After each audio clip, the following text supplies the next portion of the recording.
السلام علیکم ناظرین، خروج دجال سے پہلے ہونے والے واقعات۔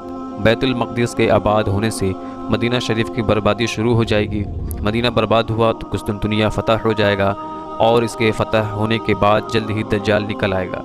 تم عیسائیوں کے ساتھ صلح کر لو گے، پھر ایک جنگ کے بعد رومی تم سے غداری کریں گے، مگر تمہیں جیت حاصل ہوگی، مال غنیمت ملے گا اور تم نقصان سے بچے رہو گے۔ خروج دجال سے پہلے کی 3 سال بہت سختی بھرے ہوں گے۔ پہلے سال 1/3 بارش و 1/3 پیداوار کم ہوگی، دوسرے سال 2/3 بارش و 2/3 پیداوار کم ہوگی، اور تیسرے سال نہ کوئی بارش ہوگی اور نہ کوئی چیز زمین سے پیدا ہوگی۔ اس وقت لا الہ الا اللہ، اللہ اکبر اور الحمدللہ کا ذکر لوگوں کی خوراک کا کام کرے گا۔ دجال اس وقت تک نہیں نکلے گا جب تک کہ لوگ اس کے ذکر سے غافل نہ ہو جائیں، یہاں تک کہ خطیب منبر سے اس کا ذکر کرنا تک چھوڑ دیں گے۔ عربوں کی تعداد کافی کم ہو جائے گی، لوگ دجال کے ڈر سے پہاڑوں میں جا چھپیں گے۔ خوشحالی کا فتنہ ایک ایسے شخص کے ذریعے اٹھے گا جو خود کو میرے اہل بیت سے بتلائے گا، حالانکہ اس کا مجھ سے کوئی تعلق نہ ہوگا۔ پھر لوگ ایک ایسے شخص کو اپنا حاکم بنا لیں گے جو اس لائق بالکل نہ ہوگا۔ اس کے بعد فتنوں کا دور شروع ہو جائے گا، آدمی صبح کو مومن ہوگا اور شام کو کافر ہو جائے گا۔ ایسے میں جلد ہی دجال ظاہر ہو جائے گا۔ خروج دجال کے وقت مدینہ شریف بہترین زمین ہوگی، اس کے ہر سوراخ پر فرشتہ تعینات ہوگا جو دجال کو مدینہ میں داخل ہونے سے روکے گا۔ ایسے وقت مدینہ میں 3 زلزلے آئیں گے، اور کوئی منافق خواہ مرد ہو یا عورت ایسا نہ ہوگا جو مدینہ سے نکل کر دجال سے جا نہ ملے۔ ان میں سے زیادہ تر عورتیں ہوں گی، یا وہ دن ہوگا جب مدینہ شریف اپنے میل کچیل کو اس طرح نکال دے گا جیسے لوہار کی بھٹی سے لوہے کے میل کچیل کو دور کر دیتی ہے۔ دجال کے ساتھ 70,000 یہودی ہوں گے، جن میں سے ہر ایک نے ہرے رنگ کی ریشمی چادر، تاج و زیورات سے سجی ہوئی تلوار پہن رکھی ہوگی۔ دجال کیسا دکھتا ہے؟ وہ چھوٹے قد، مضبوط جسم اور بڑے سر والا ہوگا۔ اس کی دونوں آنکھیں عیبدار ہوں گی، دائیں آنکھ انگور کی طرح پھولی ہوئی ہوگی اور بائیں آنکھ پر چمڑا آیا ہوا ہوگا۔ بال گھنے و گنگرالے ہوں گے، سفید رنگت والا ہوگا، اور اس کی دونوں آنکھوں کے بیچ کافر لکھا ہوگا۔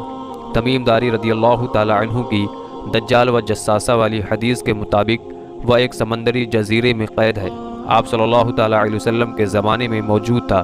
تمیم داری رضی اللہ تعالی عنہ و ان کے ساتھیوں نے اسے جزیرے میں جکڑا ہوا دیکھا تھا۔ قیامت سے پہلے جب اللہ رب العزت چاہے گا، شدید غصہ کرنے کی وجہ سے اس کی جنزیریں ٹوٹ جائیں گی اور وہ قید سے نکل جائے گا۔ زمین پر دجال کی رفتار اس بارش کی طرح ہوگی جس کے پیچھے ہوا ہو، یعنی یہ ہے کہ وہ بہت تیزی سے زمین کے ہر حصے میں پہنچ جائے گا۔ وہ زمین میں 40 روز تک پھرے گا، ان میں کا ایک دن 1 سال کی طرح، ایک دن 1 مہینے کے برابر اور ایک دن 1 ہفتے کے برابر ہوگا۔ باقی کے دن عام دنوں کی طرح ہوں گے۔ وہ گدھے پر سوار ہوگا، اس کے دونوں کانوں کے بیچ 40 ہاتھ کا فاصلہ ہوگا۔ لوگوں سے کہے گا کہ میں تمہارا رب ہوں، حالانکہ وہ ایک آنکھ سے کانا ہوگا، اور تمہارا رب ایسا نہیں ہے۔ اس کی دونوں آنکھوں کے بیچ کافر لکھا ہوگا، جسے ہر مومن پڑھ لے گا، چاہے وہ پڑھا لکھا ہو یا ان پڑھ ہو۔ وہ مشرق کی طرف سے آئے گا، اس کا ارادہ مدینہ میں داخل ہونے کا ہوگا، مگر احد پہاڑ کے پیچھے فرشتے اسے روک کر اس کا رخ شام کی طرف پھیر دیں گے۔ دجال کے فتنے، اس کے ساتھ جنت و جہنم ہوگی۔ اس کی آگ اصل میں جنت ہوگی اور اس کی جنت حقیقت میں جہنم ہوگی۔ اس کے ساتھ پانی اور آگ ہوگی۔ اس کی آگ اصل میں ٹھنڈا پانی ہوگا اور اس کا پانی حقیقت میں آگ ہوگا۔ تم میں سے جو کوئی دجال کو پائے تو اسے چاہیے کہ اس کی آگ میں کود جائے، کیونکہ وہ ٹھنڈا میٹھا پانی ہوگا۔ وہ ایک قوم کے پاس آئے گا تو وہ قوم اس پر ایمان لے آئے گی، اور وہ آسمان کو حکم دے گا تو وہ بارش برسانا شروع کر دے گا، زمین کو حکم دے گا تو وہ پیداوار دینا شروع کر دے گی۔ بھیڑ بکریاں جب چر کر لوٹیں گی تو ان کے تن دودھ سے لبریز ہوں گے۔ پھر جب وہ ایک دوسری قوم کے پاس جائے گا تو وہ اس پر ایمان نہیں لائے گی۔ صبح جب وہ قوم اپنے کھیتوں کو دیکھے گی تو فصلیں برباد ہو چکی ہوں گی اور زمین بنجر۔ وہ اس بنجر زمین کو حکم دے گا تو زمین سے خزانے نکل کر شہد کی مکھیوں کی طرح ہو کر اس کے پیچھے پیچھے چلیں گے۔ دجال جب ایک دیہاتی سے کہے گا کہ اگر میں تمہارے مر چکے ماں باپ کو زندہ کر دوں تو کیا تم مجھے اپنا رب مان لو گے؟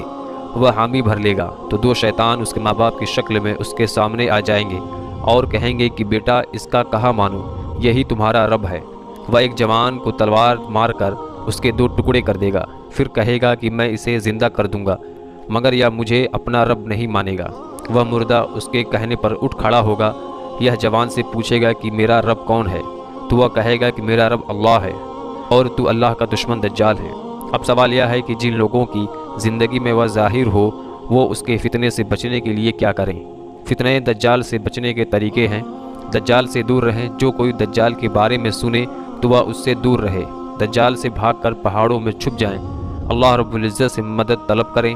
جو شخص اس کی آگ کے پھرنے میں پھنس جائے وہ اللہ رب العزت سے مدد چاہے۔ اللہ کے اسماء و صفات کا علم حاصل کرے۔ دجال ایک آنکھ سے کانا ہے اور اللہ رب العزت ہرگز ایسا نہیں ہے۔ سورہ کہف کے شروع کی 10 آیتوں کی تلاوت کریں۔ جو کوئی سورہ کہف کی ابتدائی 10 آیت یاد کر لے گا وہ دجال کے فتنے سے محفوظ رہے گا۔ حرمین شریفین میں سے کسی ایک میں پناہ لے، اس لیے کہ دجال مکہ و مدینہ شریف میں داخل نہیں ہو سکے گا۔